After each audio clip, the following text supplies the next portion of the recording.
Most professors spend their time grading assignments or preparing lectures, but one professor at California Baptist University is going the extra mile.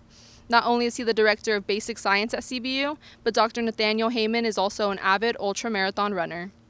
Growing up playing sports like soccer and running cross country in college, Dr. Heyman is no stranger to athleticism, and he used ultramarathons as a way to get back into shape.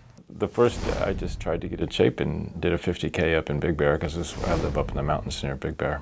And so most of these races are on trails, so they're not on the road. So you have to run a lot, but you also make sure you're running on like mountain trails as opposed to just on the road as much as possible. These ultramarathons range from 31 to 100 miles, making mental and physical endurance a top priority. You have to just mentally try to stay with it and hopefully realize that, I'm having a rough time right now, but if I just keep going, it'll get better. It doesn't always, but you try to think that, right? Being the director of basic science and a professor, juggling his training with his role at CBU and personal life is no easy feat.